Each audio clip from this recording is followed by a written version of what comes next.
Di bahasa Indonesianya bisa jenengan cek di pertengahan pas tepat di staplernya niku, halaman 12.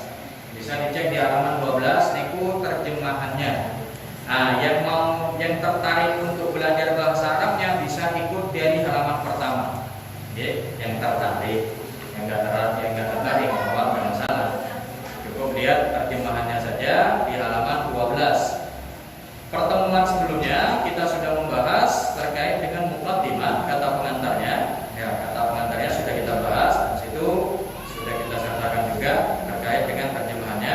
Nah, sebelum kita memulai, alangkah lebih baiknya kalau kita sambung Fatihah terlebih dahulu kepada pengarang kitab ini agar kiranya keberkahan dari beliau, keberkahan dan ilmu-ilmu beliau bisa diturunkan oleh Allah kepada kita semuanya, sehingga kita senantiasa masih tetap sambung sanad kepada beliau, yaitu Abu Ya Sayyid Muhammad bin Alawi Al-Maliki Al-Hasani.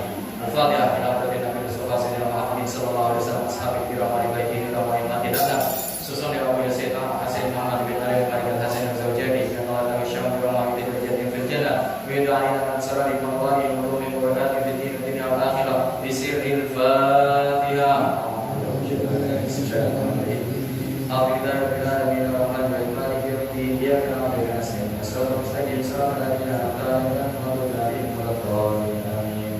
Baiklah Bapak Ibu sekalian, kita masuk sekarang pada bahasan poin tanbihun muhimun. Kalau diterjemahannya dengan judul catatan penting. Nah, itu di halaman 13. Di halaman 13 ada catatan penting. Kenapa sama Abu ya dimasukkan catatan penting ini? Agar kiranya kita bisa memahami bahwa sejatinya di dalam kitab ini isinya tidak hanya berisi dalil-dalil berkaitan dengan hadis-hadis sahih, tapi ada juga yang hadis hasan, ada juga hadis dhaif. Kenapa harus memasukkan hadis dhaif? Istilah dhaif itu hadis yang lemah. Nah, kalau sahih ini hadis yang kuat. Maknanya hadis sahih ini dikatakan hadis kuat, dia tidak terbantahkan. Jadi andai kata jenengan menggunakan suatu amal ibadah atau melaksanakan suatu peribadatan, ternyata dalilnya hadis sahih, cukup.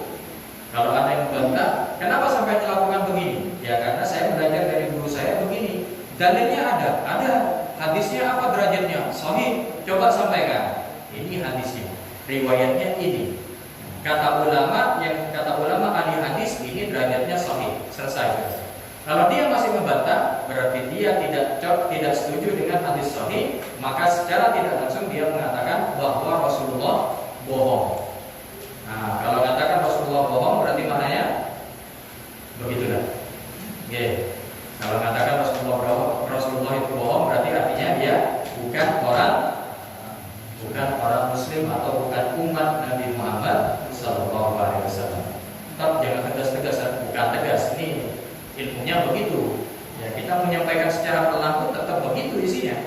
Ya, mau bagaimanapun juga. Ya. Nah, di dalam artian kita membahas sekarang ini bahwa isi kitab ini hadisnya tidak hanya sahih, tapi ada juga hadis yang lemah. Nah, kita masuk pada bahasannya. Saya bacakan bahasa Arabnya, setelah itu saya terjemahkan. Tanbihun muhimun, catatan penting. Iklam annahu qad jaa fi hadzal kitabi jumlatun kabiratun min al-ahadits syarifati. Perlu diketahui bahwa dalam buku ini kami menyebutkan beberapa hadis Nabi Muhammad SAW dalam jumlah yang sangat banyak. Di antara hadis-hadis tersebut ada beberapa hadis yang masuk dalam kategori hadis sahih dan hasan, serta ada pula hadis-hadis dhaif dengan berbagai jenisnya. Baik. Minha as-sahih wal hasan wa minha ghairu dzalik min ad-dhaif anwa'i.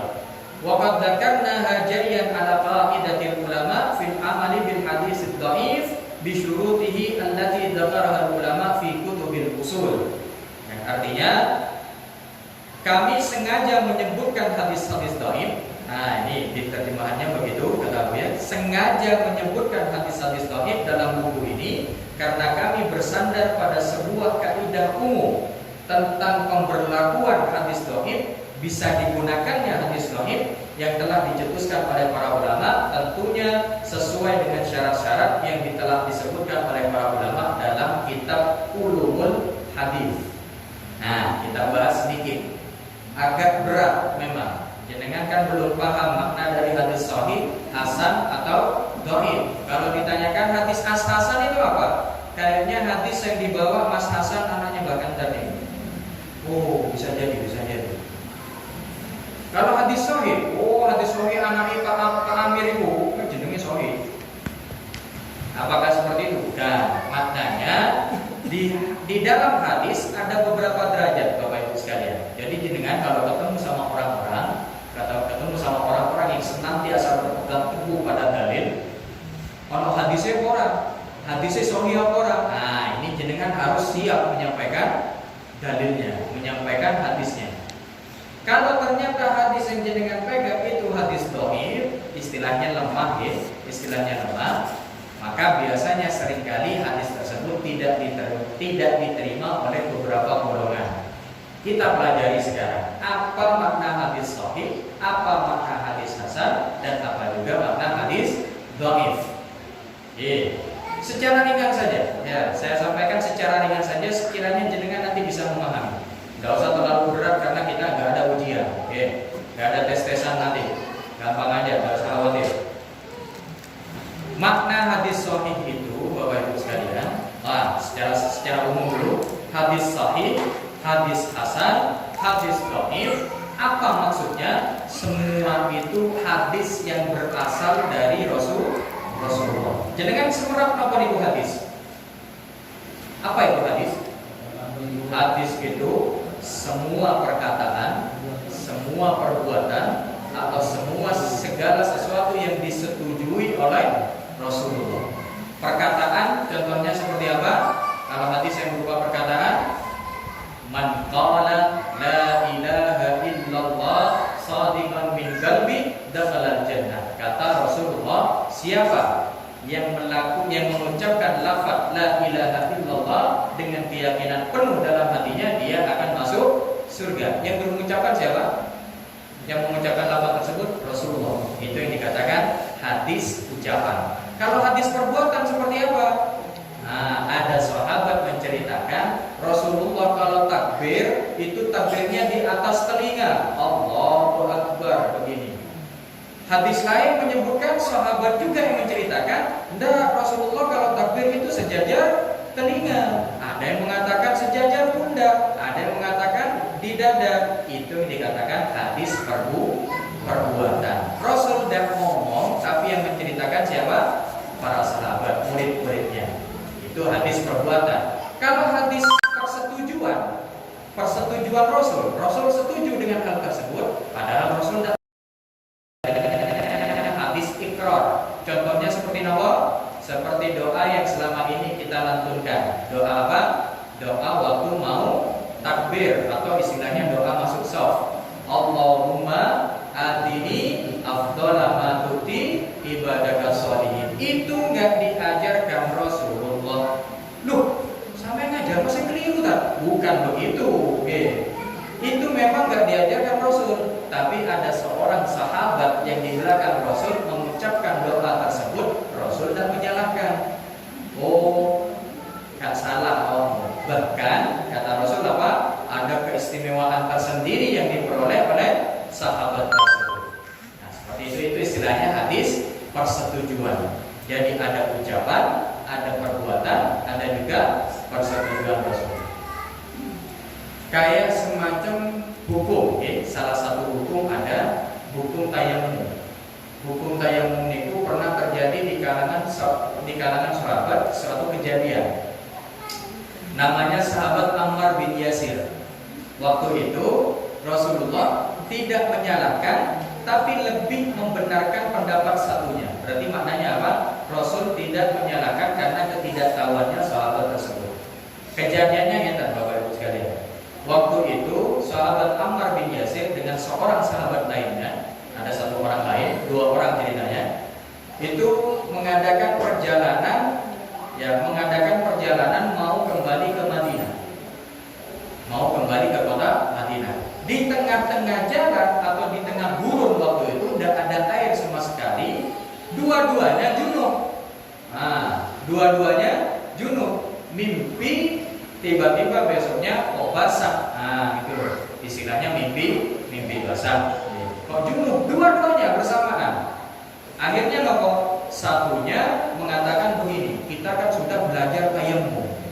Iya, tapi kita juga sudah belajar caranya mandi wajib. Berarti gimana? Kita tidak punya air ini. Berarti yang dibolehkan hanya tayamum. Nah, Sayyidina Amar katakan apa? Udah, istilah junub ini hadas besar, tidak bisa hanya cukup tayamum. Terus gimana? Saya mau mandi. Mandi pakai apa? Kata sahabat satunya. Saya mau mandi. Pokoknya saya mandi. Pakai apa? Kata air tidak ada. Saya mau mandi pakai debu, pakai tanah. Akhirnya Sayyidina Amar niki guling-guling di tanah, diratakan semua badannya menggunakan tanah. Karena pikirannya Sayyidina Amar mandi itu meratakan seluruh tubuh menggunakan air. Tapi sahabat satunya kok agak sanksi, enggak, kayaknya tidak begini. Sudahlah, saya tayamum saja. Nah, begitulah Sayyidina Amar mandi pakai debu. Yang teman satunya, sahabat satunya cukup tayamum. Akhirnya keduanya sholat berjamaah. Selepas itu segera berusaha secepatnya kembali ke Madinah untuk nanya ke Rasulullah. Nyampe di hadapan Rasulullah, Rasulullah sudah senyum-senyum. Kenapa kok senyum-senyum? Karena Rasulullah tahu duluan sebelum keduanya bercerita. Nah, nyampe keduanya langsung oleh Rasulullah dikatakan apa? Ya Ammar, yang kamu lakukan lebih tepat yang dilakukan oleh sahabat satunya. Tapi Rasulullah tidak langsung nyalakan. Kenapa? Karena Sayyidina Ammar waktu itu belum tahu, belum belajar. Terus niku. Makanya Sayyidina Ammar yang waktu itu guling-guling sampai kotor semua badannya, tidak langsung disalahkan oleh Rasulullah, tapi mengajarkan Sayyidina Ammar bahwa yang dilakukan sahabatnya lebih tepat. Nah ini, berarti bisa dikatakan sahabat tadi juga sama-sama tidak belajar. Maknanya tidak belajar apa? Bahwa tayamum itu lebih tepat, sama-sama tidak tahu. Tapi Rasulullah menyetujui apa yang dia lakukan. Makanya jenengan kalau nanti seumpama ada yang hadas besar, ya lagi kumpul 18 plus sama keluarganya, ya ternyata nggak ada air sama sekali. Terus gimana yang dilakukan? Cukup tayamum untuk pelaksanaan sholat saja. Itu selepas pelaksanaan sholat dan bisa lagi digunakan untuk sholat sunnah atau membaca Al-Quran atau megang mushaf. Kalau ingin melakukan harus tayamum lagi. Seperti itulah, bisa dipahami di sini ya. Itu hadis ikrar. Jadi ada hadis ucapan, ada hadis perbuatan, ada juga hadis persetujuan. Nah, derajatnya hadis itu ada 3 secara garis besar Bapak Ibu sekalian. Yang pertama istilahnya sahih. Kenapa Ustaz kok bisa dikatakan sahih? Nah, maknanya sahih itu ya kan? Hadisnya dari Rasul, cuma yang menyampaikan ke kita, hadis ucapannya Rasulullah itu bisa sampai ke kita, yang menyampaikan itu orangnya luar biasa semua. Dari sisi hafalan dia luar biasa, dari kejujuran juga dia luar biasa, amanahnya juga luar biasa. Nah, salah satu yang dikatakan dia amanahnya luar biasa bagaimana? Sampai ke arah adabnya itu dijaga juga. Nah, sampai dikatakan Imam Bukhari. Nah, Imam Bukhari ada namanya seorang Imam Bukhari. Ini beliau hanya punya satu kitab yang di dalam kitabnya meriwayatkan hanya hadis sahih saja, tidak ada yang lain. Ini Imam Bukhari. Ternyata Imam Bukhari pernah cerita di dalam kitabnya bahwa beliau pernah menemukan atau mendengar seorang ulama meriwayatkan hadis. Beliau datang ke ulama tersebut sampai melakukan perjalanan 3 hari 3 malam. Ketika ketemu ulama tersebut, Imam Bukhari gak jadi ngambil. Dan saya gak jadi ngambil, gak jadi belajar orang ini. Kenapa? Karena ulama tersebut meludah ke arah masjid. Kira-kira meludah ke arah masjid dosa atau bukan? Bukan. Apa dosanya? Cuma bagi Imam Bukhari, orang ini megang hadisnya Rasulullah, tapi melakukan sesuatu yang tidak pantas dilakukan oleh seorang ulama. Dia meludah ke arah masjid. Kata Imam Bukhari apa? Menjaga kehormatan masjid saja orang ini tidak bisa, apalagi menjaga kehormatan hadisnya Rasulullah. Tidak jadi ngambil. Dari sisi adab sangat tinggi untuk orang yang meriwayatkan riwayat hadis sahih. Bohong sebentar saja, satu kali saja selama hidupnya gak diterima periwayatan hadisnya. Satu kali bohong. Makanya Rasulullah pernah ditanya oleh seorang sahabat, "Ya Rasulullah, apakah seorang muslim itu bisa mencuri?" Bisa. Bisa jadi dia mencuri. Suatu saat bisa jadi dia mencuri. "Ya Rasulullah, apakah seorang muslim bisa jadi dia berzina?" Bisa jadi dia suatu saat berzina. "Ya Rasulullah, apakah seorang muslim?" Ditanyakan semua maksiat ditanyakan. Rasulullah mengatakan bisa jadi, bisa jadi, bisa jadi. Tapi ketika Rasulullah ditanya, "Ya Rasulullah, apakah seorang muslim bisa berbohong?" Tidak. Seorang muslim tidak boleh dan tidak bisa berbohong. Di zaman itu para sahabat oleh Rasulullah dilarang berbohong. Coba jangan bayangkan, andai kata waktu di zaman sahabat banyak para sahabat yang berbohong, kira-kira hadisnya Nabi masih terjaga enggak? Tidak akan terjaga. Kenapa? Karena yang disampaikan ke kita bisa jadi itu hal yang bohong, genogotan. Makanya para sahabat dijuluki oleh para ulama kulluhum udul. Semua sahabat ini adalah orang-orang yang adil, orang-orang yang bisa dipercaya, orang-orang yang amanah. Semua sahabat. Kenapa? Karena Rasul sendiri yang melarang mereka untuk berbohong.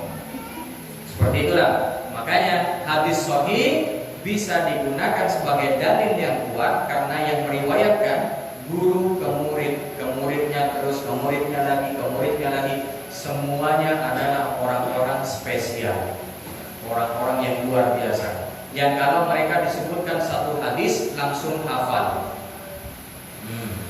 Berarti sama kayak jenengan ya. Jenengan kalau pas lagi saya sampaikan, saya ajarkan suatu doa, kayaknya langsung hafal. Berarti ini tanda-tanda jenengan bisa meriwayatkan hadis sahih ini. Apakah seperti itu? Kelihatan ya? Oh, hebat berarti. Nah, maknanya orang-orang yang meriwayatkan hadis sahih itu bisa diterima dan tidak terbantahkan hadis sahih itu. Jadi hadisnya dikatakan sahih bukan karena ucapan Rasulnya, tapi karena orang-orang yang meriwayatkan atau orang yang menyampaikan. Nah, nama-nama sanadnya ini loh. Guru, murid terus sampai ke kita. Ini nama-nama orang-orang ini bisa dipercaya. Itu baru dikatakan hadis itu sahih. Tapi kalau ketika kita meriwayatkan bagus, amanah, jujur, ada satu di sini ternyata orangnya hafalannya kurang kuat. Bukan tidak kuat, kurang kuat. Tidak seperti hafalannya orang-orang yang meriwayatkan hadis sahih. Dia turun derajat. Meskipun hanya satu orang. Dari sini panjang nih, kuat semua hafalannya. Satu ternyata kurang. Hafalannya kurang kuat. Dia harus diulang 2 kali atau 3 kali baru hafal. Nah, hadis tersebut turun derajat menjadi hadis hasan. Jadi yang pertama sahih, jadi hadis hasan. Ada lagi suatu riwayat dari guru, murid, terus ternyata di antara salah satu muridnya ada yang orangnya niki selain hafalannya suka lupa, ada juga salah satu muridnya tersebut ternyata dia pernah berbohong 1 kali. Maka hadis yang diriwayatkannya ini menjadi hadis dhaif atau diistilahkan hadis lemah. Padahal berbohongnya berapa kali? 1 kali doang. Atau dia tidak bohong tapi mempermainkan makhluknya Allah. Contoh, biasanya orang kalau ingin masukkan kambing ke kandang ribut, dia dipancing dengan makanan, ditarik, dimakan dan dengan kambingnya itu. Belum dimakan ditarik duluan, kan? Itu hadisnya tidak diterima. Riwayat hadisnya tidak diterima. Kenapa? Dia mempermainkan makhluknya Allah. Makanya bisa dikatakan kalau ternyata di antara murid-murid yang meriwayatkan hadis, yang belajar hadis itu ada yang mempermainkan kambingnya, tidak ngasih makan, mau ngasih makan tapi dibuat mainan dulu, kena dan lain sebagainya. Maka orang tersebut, riwayat hadis orang tersebut dhaif, lemah. Cuma apakah kemudian mencacat atau penentuan bahwa itu bukan dari Rasulullah, tetap kita berhati-hati. Bisa jadi yang disampaikan adalah murni dari Rasulullah, benar-benar ucapannya Rasulullah, tapi karena orangnya lemah, karena orangnya pernah bohong, akhirnya hadis yang aslinya dari Rasul menjadi cacat karena orang yang meriwayatkan tadi. Bisa dipahami di sini ya? Itu makna dari hadis. Betul. Ya beginilah. Dulu saya belajarnya juga begitu. Ini sudah saya ingatkan nih. Ya, penjelasannya sudah saya peringat. Tapi tidak apa-apa, setidaknya kita tahu permukaan hadis seperti itu. Ya, seperti itulah. Makanya kita membahas terlebih dahulu di dalam hadis di dalam kitab ini, bahwa di dalam kitab Al-Mu'ya ini ada juga hadis dhaif di dalamnya. Tapi apakah bisa dipakai? Ya. Bisa dipakai, hanya saja tidak berkaitan dengan akidah, tidak juga berkaitan dengan hukum. Hukum ini maknanya berapa? Hukum yang menentukan sesuatu itu halal, sesuatu itu haram, atau sesuatu itu wajib, atau sesuatu itu dosa. Haram dilakukan atau dosa dilakukan, ada yang wajib dilakukan. Kalau urusan sunnah dengan makruh, nanti ada bahasa tersendiri. Seperti itu. Bisa dipahami ya? Nah, terus hadis dhaif dipakai untuk apa, Ustaz? Dijelaskan oleh Al-Mu'ya di dalam kitabnya bahwa hadis dhaif itu bisa digunakan di fadhailul a'mal, motivasi bagi kita untuk bisa memperbanyak melakukan amal-amal saleh. Contohnya seperti apa? Seperti hadis yang berbunyi, barang siapa yang membaca surat Al-Kahfi di malam Jumat, maka dia akan mendapatkan keutamaan begini. Siapa yang baca surat Yasin berapa kali, dia akan mendapatkan keutamaan begini dan seterusnya. Siapa orang yang melakukan sholat sunnah isyraq, sholat sunnah isyraq itu apa? Sholat sunnah isyraq itu sholat sunnah terbit matahari. Tapi syaratnya apa? Jenengan melakukan sholat subuh berjamaah, selepas itu tidak keluar dari masjid sampai terbit matahari. Tapi ketika dia keluar dari masjid juga ada syarat, apa itu? Tidak berbicara sesuatu yang tidak, yang sia-sia. Berbicara apa? Ngomong masalah ilmu, boleh berzikir, boleh baca Quran, silakan. Nah, setelah itu ketika masuk waktu terbit matahari, dia mengerjakan 2 rakaat sholat sunnah 2 rakaat, maka kata Rasulullah, pahalanya sama seperti dia melaksanakan umroh secara sempurna. Jadi berarti umroh yang gak pakai uang, umroh gak pakai duit. Itu senantiasa diamalkan, alhamdulillah, sama teman-teman kita nih, ya, yang biasanya ikut gabung setelah habis subuh, masih ngobrol, tanya-tanya hukum, curhat dan lain sebagainya. Ya, seperti Mas Har, Mas Ali, ada Bang Roni, ada Mas Dika juga ikut. Nah, ada juga siapa nih? Mas Hariso, ikut melaksanakan sholat sunnah isyraq. Jadi pengen mendapatkan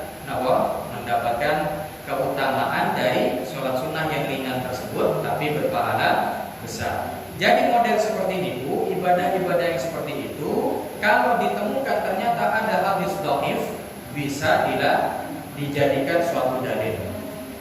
Apapun lamun ini bisa dhaif, gak apa-apa. Jare sapa gak apa-apa? Jare ni ustaz. Tekon di ustaz niku teko kitab Abu.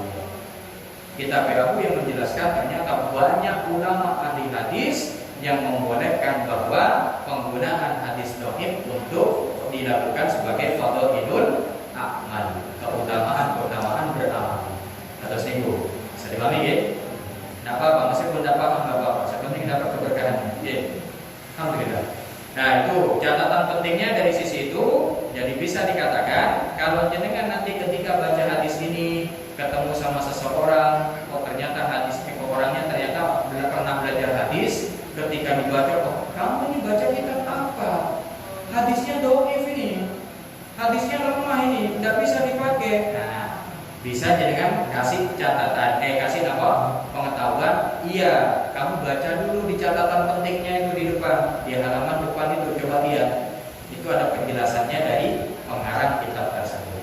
Atas itu, ya, alhamdulillah. Kita masuk pada bab berikutnya, yaitu kalau yang di terjemahan di halaman 14. Ruang lingkup keimanan umat Nabi Muhammad SAW, atau dalam bahasa Arabnya berbunyi Rasidul Ummah al-Muhammadiyyati minal iman. Rasidul Ummatil Muhammadiyyati minal iman. Ruang lingkup keimanan umat Nabi Muhammad SAW. Ruang lingkup niku apa maksudnya? Maknanya imannya umat Nabi Muhammad niku sempurna, tidak seperti umat-umat sebelumnya. Cakupannya lebih luas. Kita baca langsung terjemahannya. Ruang lingkup dan bagian keimanan yang dimiliki oleh umat Nabi Muhammad sangatlah besar, karena mereka beriman kepada setiap kitab suci yang diturunkan oleh Allah Subhanahu wa taala dan kepada setiap rasul yang diutusnya. Yang pertama, ruang lingkupnya umat muslim, kita percaya ke semua kitab yang diturunkan oleh Allah. Napa mawon niku? Yang pertama kitab Zabur yang diturunkan ke Nabi Daud. Ada kitab Taurat yang diturunkan ke Nabi Musa. Ada kitab Injil yang diturunkan ke Nabi Isa. Ada kitab Al-Quran yang diturunkan ke Rasulullah Muhammad SAW. Jadi kan percaya semua nggak keempat kitab ini? Andai kata di depan kita ada kitab Taurat yang asli, mau kita baca enggak? Kita baca. Kalau itu kitab Taurat yang asli. Loh, maknanya yang asli benar. Karena kitab-kitab sebelumnya selain Al-Quran niku sudah dirubah-rubah oleh ulama-ulama umat sebelumnya. Terjadi banyak perubahan luar biasa. Yang aslinya di situ tidak ada penyebutan bahwa Nabi Isa adalah anaknya Allah. Di situ disebutkan bahwa Nabi Isa adalah anaknya Allah. Makanya di Al-Quran dibantah dengan tegas. Salah satunya di surat apa? Di surat Al-Ikhlas. Qul huwallahu ahad. Katakan bahwa Allah itu zat yang maha satu. Allahus samad, Allah tempat bergantung. Lam yalid wa lam yulad. Allah tidak beranak, tidak juga diperanakkan. Bukan anaknya seseorang Allah itu. Allah juga tidak beranak. Nah, ini bantahannya. Di kitab Injil dirubah-rubah sama mereka, dikatakan bahwasanya Allah punya anak namanya Yesus atau Isa. Nah, ketika turun Al-Quran ke Rasulullah, dibantah oleh Allah melalui firman-firman-Nya yang menyatakan bahwa Allah tidak punya anak. Seperti itu. Makanya andai kata kita menemukan ada kitab-kitab terdahulu masih asli, kita bisa membacanya, kita bisa mempelajarinya sebagaimana kita belajar Al-Quran. Jadi kita beriman ke berapa kitab? 4 kitab. Kalau jenengan tanya ke orang-orang lama, ke orang-orang Yahudi, kamu mengimani berapa kitab? Mereka akan hanya menjawab 2, kitab Zabur sama kitab Taurat. Gak ada lain. Kalau ditanya, udah percaya ke Al-Quran? Itu bukan kitab saya. Nah, bahasa mereka begitu.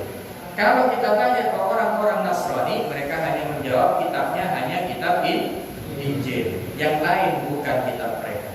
Tapi ketika kita tanya ke seorang Muslim, kamu percaya bahwa kitabnya Allah salah satunya namanya Zabur? Oh iya, saya percaya. Percaya bahwa kitab Taurat itu diturunkan ke Nabi Musa? Oh iya, saya percaya.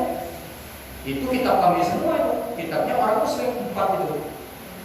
Seperti itulah, bisa dipahami ya. Berarti ruang lingkup keimanan seorang Muslim jauh lebih luas, jauh lebih besar daripada umat-umat lainnya. Ini keistimewaan khusus yang diberikan oleh Allah. Jadi biar kita paham bahwa kaum muslimin itu punya keistimewaan yang tidak dimiliki umat sebelumnya. Seperti itu. Oke, kita lanjutkan. Selain kitab, ternyata Abu Yahya menyebutkan di dalam kitab ini, umat Nabi Muhammad SAW juga beriman dengan malaikat yang diciptakannya dengan tanpa membeda-bedakan antara satu dengan lainnya. Jadi kita tidak membedakan bahwa malaikat satu jauh lebih hebat dari malaikat lainnya. Tidak. Nah, kenapa? Karena sesuai dengan yang difirmankan Allah di dalam Al-Quran, bunyinya berikut, amanar rasulu bima unzila ilaihi mir rabbihi wal mu'minun kullun amana billahi wa malaikatihi wa kutubihi wa rusulihi la nufarriqu baina ahadin mir qalu sami'na wa ata'na ghufranaka rabbana wa ilaikal masir. Artinya apa? Rasulullah SAW telah beriman kepada Al-Quran yang diturunkan kepadanya dari Tuhannya. Demikian pula orang-orang yang beriman. Berarti umatnya Nabi Muhammad juga ikut beriman. Semua beriman kepada Allah pertama, beriman kepada malaikat-malaikatnya, beriman kepada kitab-kitabnya, beriman kepada rasul-rasulnya. Kami tidak membedakan satu di antara mereka dengan perbedaan apapun. Tidak dibedakan, semua sama. Maka para kaum mukminin ketika diberitahu begitu, mereka mengatakan apa? Sami'na wa ata'na. Kami mendengarkan dan kami mentaati. Seperti itu. Makanya kalau jenengan ditanyakan, kamu beriman, kamu percaya kepada Nabi Musa. Padahal kita tidak pernah ketemu Nabi Musa. Nabi Musa apakah pernah berdakwah kepada kaum muslimin umatnya Nabi Muhammad? Tidak pernah. Tapi kita percaya dan beriman bahwa Nabi kita salah satunya adalah Nabi Isa. Salah satunya juga Nabi Musa. Padahal itu nabinya Bani Israel. Itu nabinya orang-orang Nasrani. Tapi kita tetap meyakini, kita tetap beriman. Makanya rukun iman kita ada berapa? 6. Pertama, iman kepada Allah. Yang kedua, iman kepada malaikat. Yang ketiga, kepada kitab-kitabnya. Yang keempat, kepada rasul-rasulnya. Yang kelima, kepada hari kiamat. Dan keenam, qada dan qadar. 4 tadi yang kita sebutkan pertama, 4 tadi, Allah, malaikat, kitab, dan rasul. Mohon maaf, bukan yang 4 ya, 3. Malaikat, kitab, dan rasul semuanya diimani oleh kaum muslim. Total, gak ada satupun yang tersisa. Semua kita beriman pada mereka semua. Kalau ada yang mengatakan Nabi Ibrahim itu orang Yahudi, Nabi Ibrahim itu ada yang mengatakan juga orang Nasrani, kita akan mengatakan bagaimana? Nabi Ibrahim adalah orang muslim. Sesuai dengan apa yang disampaikan di dalam Al-Quran, bahwa Nabi Ibrahim hanifan muslimah. Dia orang yang lurus dan juga orang yang berserah diri atau orang muslim. Bisa dipahami dikit ya? Gak apa-apa, ngaji berat, gak masalah. Yang penting kita dapat keberkahan terkait dengan keimanan ini, kita bisa memahaminya secara baik. Nah, seperti itulah Bapak Ibu sekalian, terkait dengan ruang lingkup keimanan yang dimiliki oleh kaum muslimin. Kita masuk berikutnya di halaman 16. Agak cepat-cepat nih, karena ada info memang, ya, ada info yang kurang mengenakan. Ya, ada info yang kurang mengenakan. Insya Allah kemungkinan besar saya tidak menyelesaikan iktikaf yang rencananya sampai hari Kamis. Ya, ada info yang kurang mengenakan. Tapi nanti aja kita ngaji dulu, oke? Nggak usah dibahas dulu. Jam berapa sudah? Masih jam 9. Ya, masih jam 9, santai. Yang ngantuk nggak apa-apa, ngantuk istirahat sampai santai begini nggak masalah. Yang penting dengarkan dulu. Ya, kita masuk pada bab berikutnya, yaitu kesempurnaan keyakinan umat Nabi Muhammad Sallallahu Alaihi Wasallam. Kamalu yakini hadhil ummah. Ya, kesempurnaan keyakinannya. Yang dimaksud dengan kesempurnaan keyakinan bagaimana? Kita baca, Allah Subhanahu Wa Taala juga telah memuliakan Nabi Muhammad Sallallahu Alaihi Wasallam dengan memberikan keyakinan yang tertanam dalam lubuk hati mereka. Memuliakan umat Nabi maksudnya di sini. Hal ini sesuai dengan kesaksian Nabi yang maksum. Beliau bersabda bagaimana? Ma'u'tiyat ummatun minal yakini, tidak ada satu umat pun yang diberikan keyakinan afdala mimma u'tiyat ummati, melebihi apa yang diberikan kepada umatku. Jadi ada suatu keyakinan yang tidak dimiliki umat sebelumnya, tapi dimiliki oleh umat muslim. Keyakinan seperti apa? Kan kita bahas. Maksudnya Allah Subhanahu Wa Taala tidak pernah mengisi hati suatu umat pun dengan cahaya yang dapat menerangi dada mereka, sehingga mereka dapat menundukkan hawa nafsunya dan dapat menjadikan akhirat seolah berada di depan mata mereka, sebagaimana yang telah diberikan kepada umatku, kata Rasulullah. Dan tidak ada satu umat pun yang dapat menyamai umatku dalam hal ini. Umat-umat terdahulu belum pernah mendapatkan hal semacam ini, kecuali hanya beberapa saja di antara mereka. Kita ambil suatu cerita. Kalau kita kembali pada zamannya umat Nabi Musa, yaitu Bani Israel, kita akan mengenal satu nama yang namanya Uzair. Uzairun. Ya, Uzair ini ulama umatnya Nabi Musa. Ulama umatnya Nabi Musa. Uzair. Ada satu lagi namanya Jurej. Namanya Jurej. Nah, cuma selain dua orang ini, kita tidak pernah menemukan ada nama-nama lagi yang menjadi ulama penerus ajarannya Nabi Musa. Berarti maknanya apa? Berarti maknanya apa? Umat sisanya tidak yakin kepada nabinya. Nah, terkait umatnya Nabi Isa, apakah umat Nabi Isa ada nama yang melanjutkan ajaran beliau? Ada. Nabi Isa ada. Kita mendapatkan kisah tersebut di kisahnya Ashabul Kahfi. Masih ingat Al-Kahfi ya? Ashabul Kahfi, orang-orang yang tidur di dalam gua berapa tahun? 309 tahun. Nah, mereka beriman kepada salah satu muridnya Nabi Isa. Salah satu muridnya Nabi Isa. Tapi tidak ditemukan umat Nabi Isa ini sejumlah berapa ratus orang menjadi ulama meneruskan perjuangannya Nabi Isa. Tidak ada. Yang ditemukan hanya satu nama, dua nama, tiga nama, itu menjadi. Tapi ketika kita masuk ke umatnya Nabi Muhammad yang meneruskan perjuangan beliau, ada berapa orang? Oh, tak terhitung jumlahnya. Bahkan bisa dikatakan salah satunya sekarang ada di depan jenengan. Saya kalau ditanya pekerjaan jenengan apa, Ustaz? Saya PNS. Saya PNS. Tapi bukan singkatan dari pegawai negeri sipil, bukan. Saya dengan yakin dan dengan semangat katakan saya PNS. Dapat insentif, satu. Kalau urusan insentif jangan khawatir. Tapi saya bukan PNS yang biasa. PNS yang apa? Pegawai Nabi Sallallahu Alaihi Wasallam. Kenapa? Karena saya sudah mewakafkan diri saya dimanapun saya dibutuhkan umat, di situ saya berada. Makanya kenapa Kiai saya itu, Abi Ijah itu, enak aja beliau mutus, dipanggil saya, kamu mau saya tugas? Siap. Siap, Bi. Di mana, Bi? Di Lampung. Siap, insyaallah. Berangkat aja.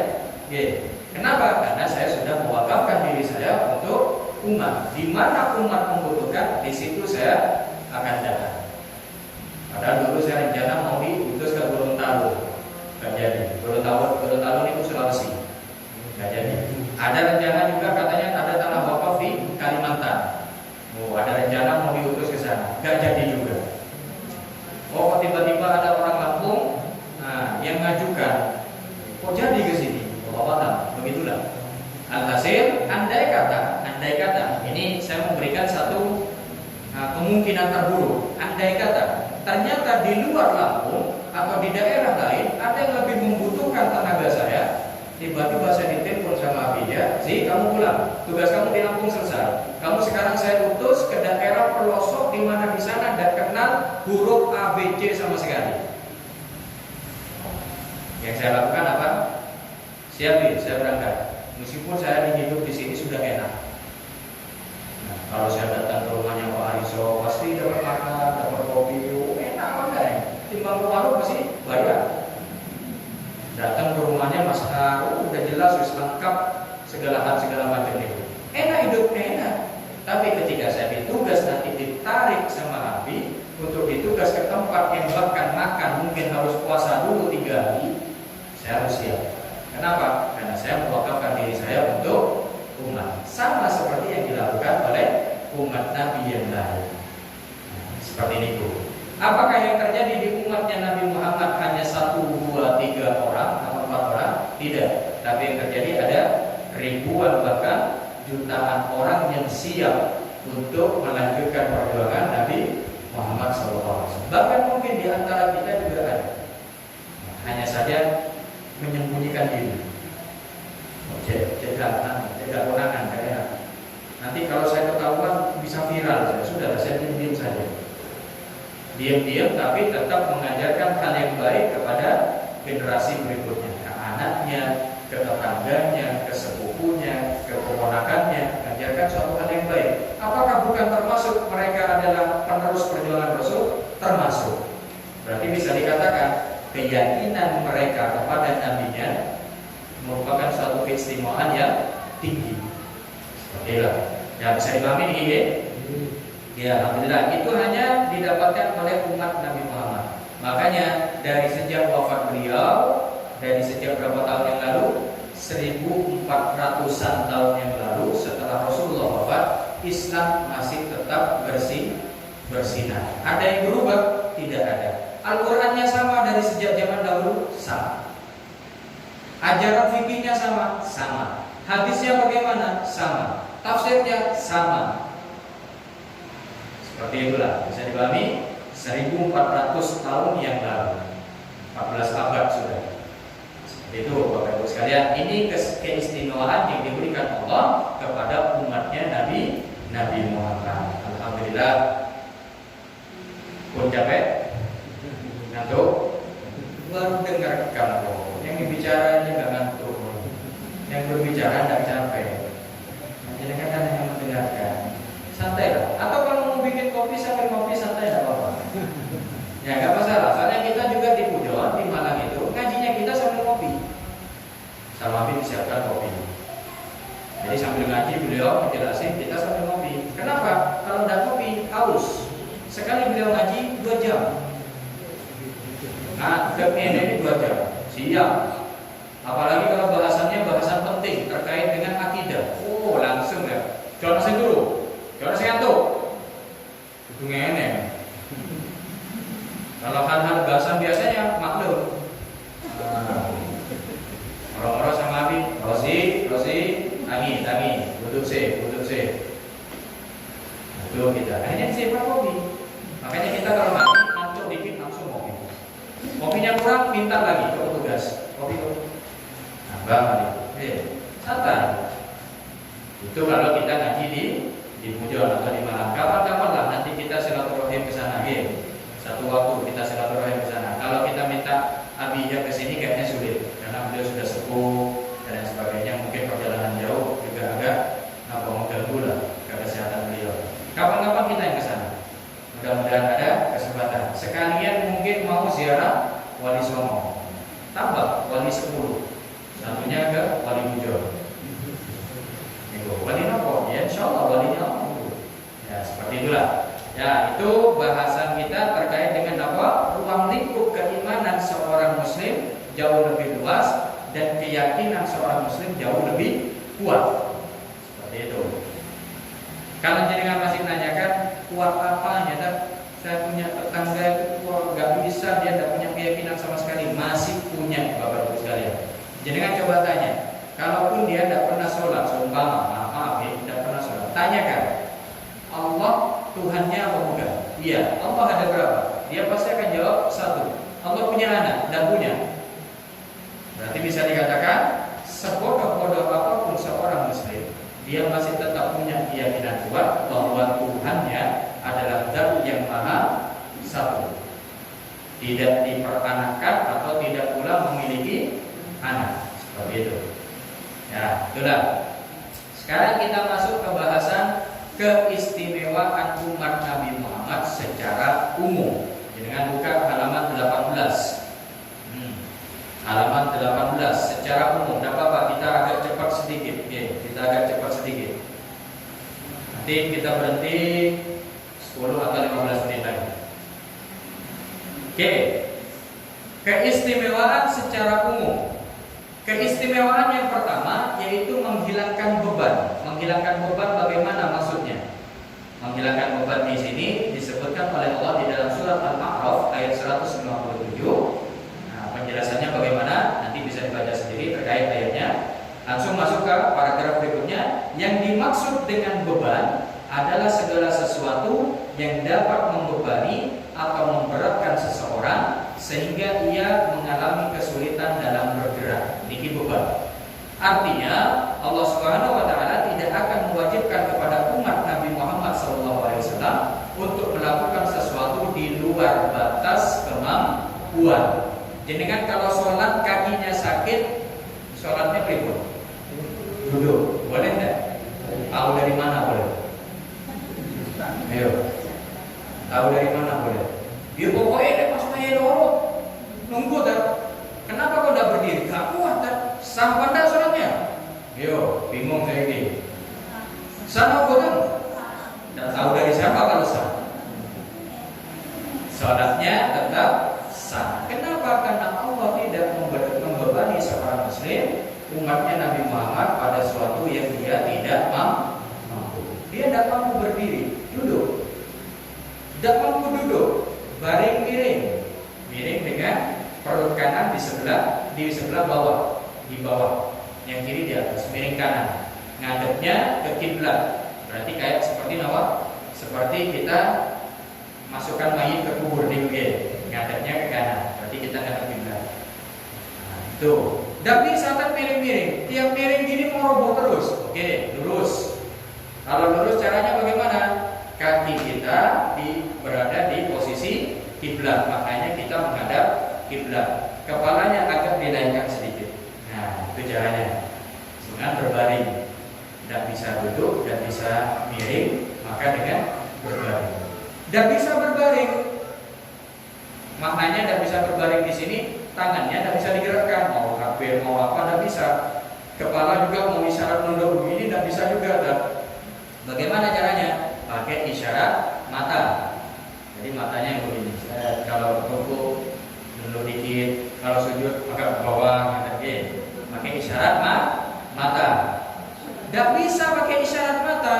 Maaf, dia sudah sakit, posisi tidak bisa gerak, tangannya tidak bisa gerak, ditambah juga meripatnya sakit, belekan langsung mama, nggak bisa dibuka, mau dibuka murah.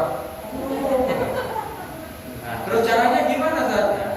Pakai hati. Jadi sholatnya kita menggunakan hati, gerakannya pun menggunakan hati. Gampang apa betul? Gampang.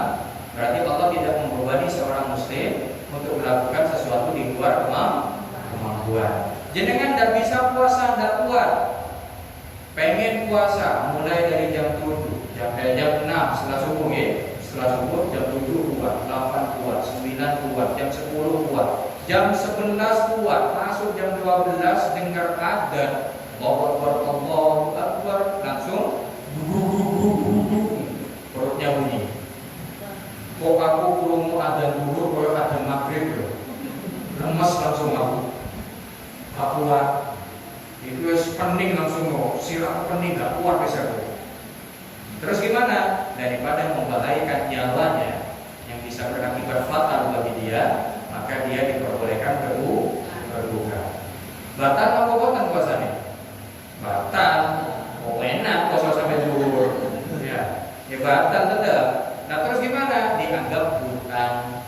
Berarti bisa dibayar di hari yang di luar Ramadan. Tak mau bayar tak kuat, maknanya bayar tak kuat, mau nyaur hutang, mau berhutang, mau bayar hutang di hari lain tak kuat.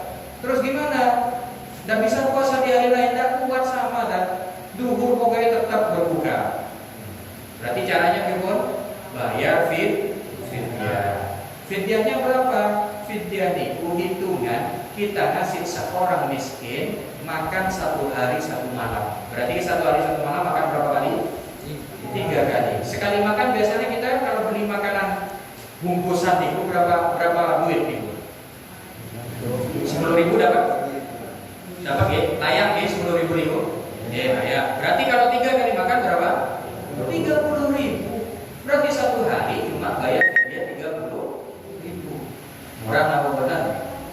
Murah kan kalau sehari. Sebulan lumayan. Kalau sebulan berarti kena berapa? 900.000. Ya kenapin lah 1 juta. Maknanya jenengan keluarkan 1 juta dianggap sudah berpuasa Ramadan. Maknanya kewajibannya selesai. Modal 1 juta kewajiban selesai. Namun di agama mana lagi dengan itu? Cuma Islam yang gampang dulu. Cuma jangan dipermudah. Maknanya jangan dipermudah. Sarjana aku kuat kan? Duhur saya kuat. Asal saya kuat. Cuma malas kamu ambil kosong. Terus bayar. Bukan begitu caranya. Bukan begitu. tetap cara itu harus dimulai dari pertama apa? Kalau dia kuat puasa harus puasa. Ketika tidak kuat mengganti di hari lain dengan puasa dulu. Kalau puasa yang di hari lain puasanya tidak kuat, barulah ganti fidyah. Tidak bisa langsung ke arah fidyah. Tidak boleh, cara maknanya sesuai kemampuan. Jadi Allah tidak membebani dari sisi punya. Baik, kita lanjutkan. Masuk mana tuh? Allah tidak akan menjadikan bagian dari syariat yang diwajibkan bagi mereka seperti yang telah Allah tetapkan atas umat-umat sebelum mereka. Umat sebelumnya jauh lebih berat syariatnya, Bapak Ibu sekalian. Nanti kita ceritakan sedikit. Sebagai contoh, di dalam kitab ini disebutkan oleh Buya sebagai contoh, Allah Subhanahu wa taala telah mewajibkan kepada Bani Israil untuk melakukan sejumlah amal perbuatan dan kewajiban yang sulit dan berat. Kewajiban-kewajiban yang dibebankan kepada mereka dapat diibaratkan seperti kalung besi yang melingkari leher seseorang. Kalung besi yang melingkari, berarti kayak semacam apa? Rantai, rantai kapal itu. Jadi kan bayangkannya, jangan yang ringan-ringan. Rantai kapal yang besarnya kayak gitu, itu dikalungkan. Kira-kira begitu. Digono kerjaan tak? Gak ada kerjaan, pakai kalung rantainya kapal. Pakai kalung emas lah minimal. Nah ini karena beban saking beratnya itu sampai diistilahkan oleh para ulama, umat sebelumnya seakan-akan mereka dikalungi oleh rantainya kapal. Itu saking beratnya. Kewajiban dan beban yang harus ditanggung Bani Israil sangat banyak. Di antaranya kita sebut satu, yang lainnya nanti kita bahas pertemuan berikutnya. Pertama, memotong atau membuang bagian yang terkena najis. Memotong, bukan membersihkan, tapi memotong. Kita bahas maknanya bagaimana. Jika pakaian salah seorang dari mereka terkena najis, maka ia harus memotong bagian yang terkena najis. Karena untuk membersihkan pakaian yang terkena najis tidak cukup hanya dengan mencucinya. Hal ini seperti yang diriwayatkan oleh Imam Bukhari di dalam kitab Shahihnya.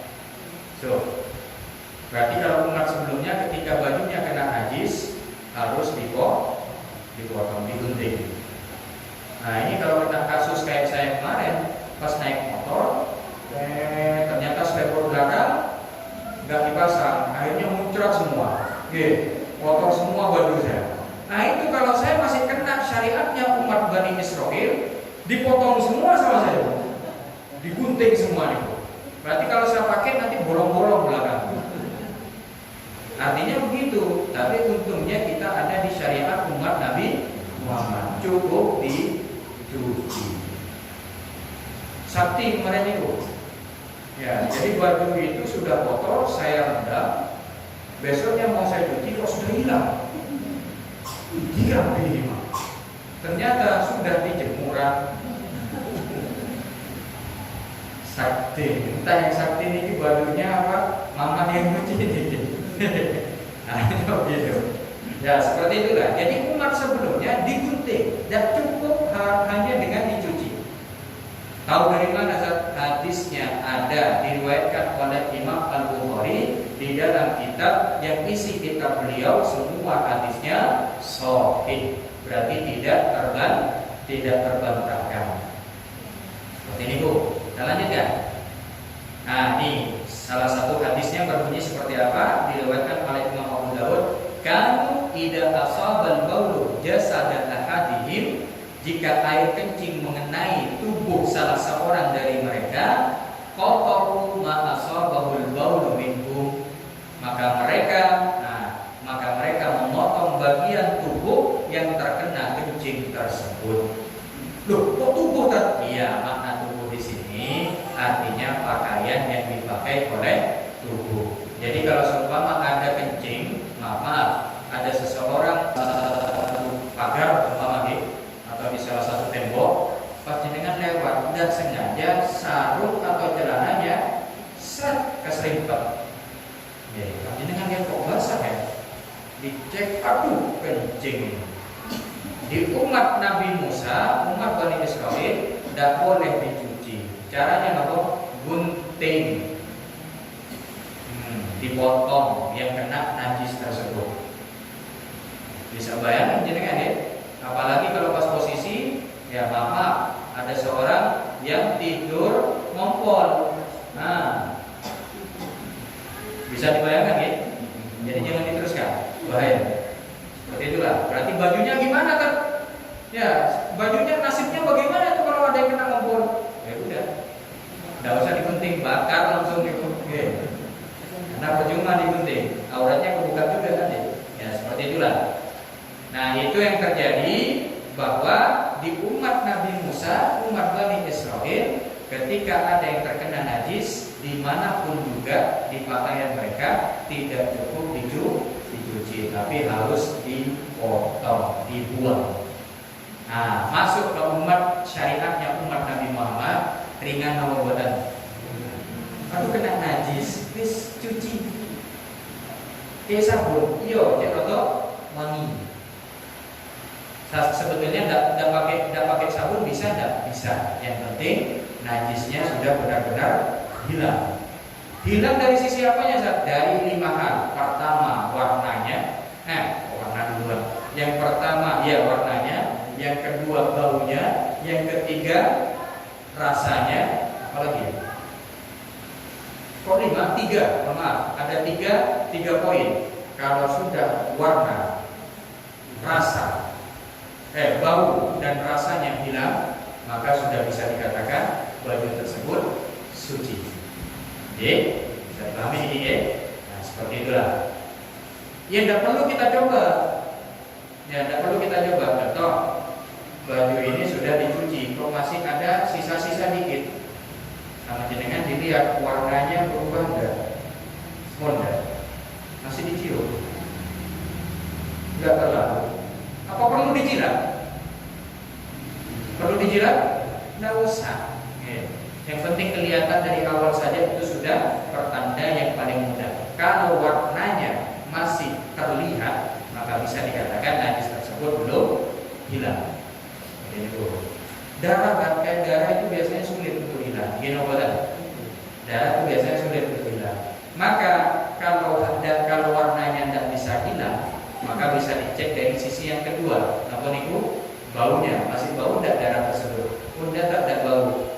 Kalau sudah ada bau berarti sudah cukup. Dia sudah bisa dianggap suci karena darah memang sulit untuk hilang. 2 hal, warna sama baunya masih terasa, berarti bisa dikatakan baju tersebut masih najis. Seperti itulah. Gampang ya? Alhamdulillah. Ya seperti itulah. Alhamdulillah kita menjadi umatnya Nabi Muhammad. Salah satunya masih ringan. Apa itu? Kalau kena najis tidak perlu dipotong.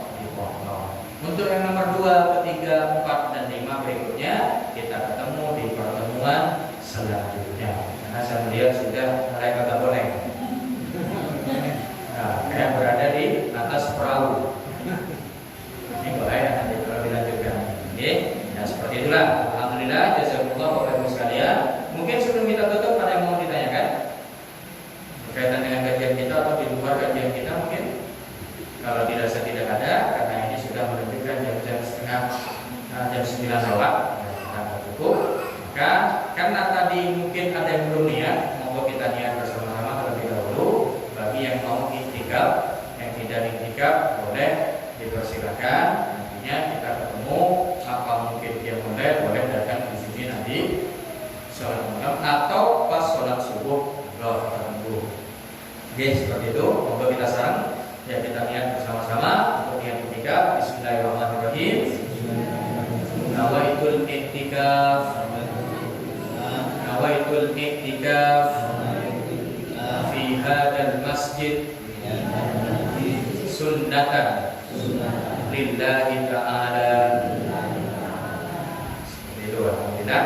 Yang mau ingin mendapatkan sedikit ganjaran iktikaf, jangan keluar dulu dari masjid. Di teras boleh tak? Boleh. Jadi santai-santai dulu, kita ngobrol dulu, atau nyantai yang mau merokok sudah merokok dulu. Yang penting jangan keluar dari masjid dulu, biar dapat setidaknya beberapa menit barokah dari iktikaf. Bagi yang tidak kuat sudah yuk, boleh, silakan. Nanti kita ketemu lagi di salat malam atau di salat subuhnya. Ketemu ya? Ya, sekian dari kami. Mohon maaf kalau ada kesalahan dalam tutur kata atau penyampaian.